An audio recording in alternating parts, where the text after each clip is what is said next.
told us that he thought the drug Prozac would help Jacob, that it's a common prescribed drug used in teenagers now, that he thought it would help him with his moods and just make him feel happier. So he was put on Prozac that afternoon, 10 milligrams.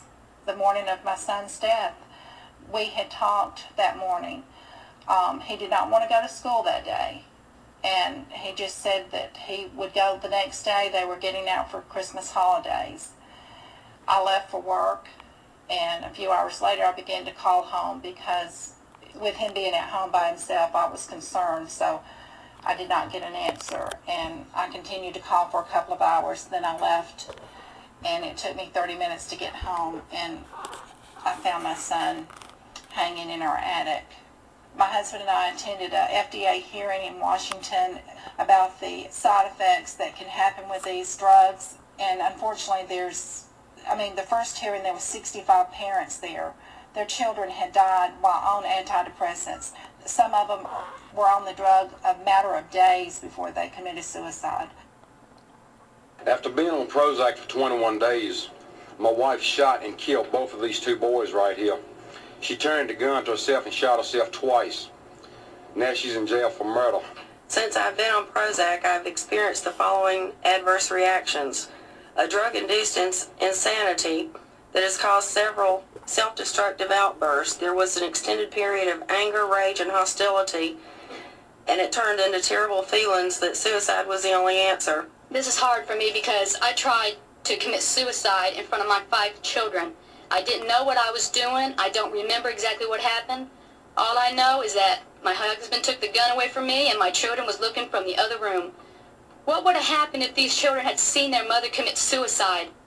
My sister did commit suicide in front of Lindsay. Another woman spoke of hollow point bullets. That's what my sister used to do it.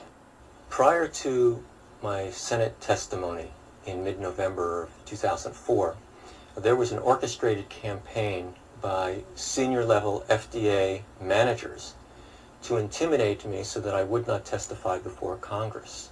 Our acting Senate director contacted the editor of The Lancet, a prestigious medical journal in the United Kingdom, and intimated to the editor that I had committed scientific misconduct, or that I may have committed scientific misconduct, and that they shouldn't publish a paper that I had written showing that Vioxx increases the risks of heart attack.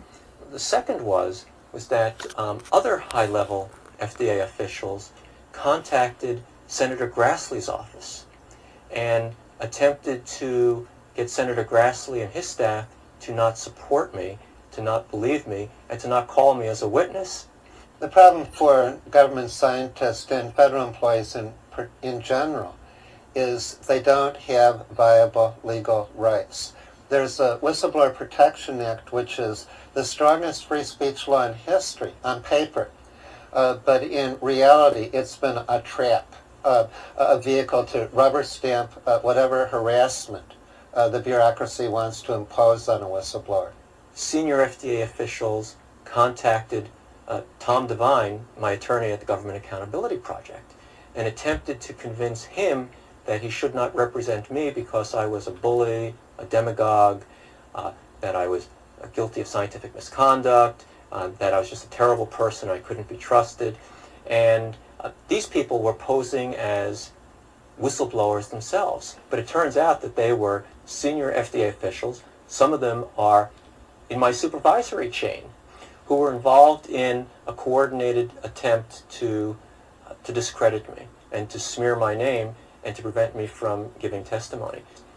The week before I testified, the acting commissioner of FDA invited me to his office and offered me a job in the commissioner's office to oversee the revitalization of drug safety for FDA. I mean, obviously, he had been tipped off by people on the Senate Finance Committee who were sympathetic to FDA's status quo that I was going to be called as a witness. And so to preempt that, he's offering me this job, which basically would have been exile to, a fancy title with no real ability to have an impact. Secrecy enforced by repression in scientific agencies is a severe threat to public health and safety because it sustains the approval of life-threatening drugs when those decisions couldn't be defended. if they were made in the light of day.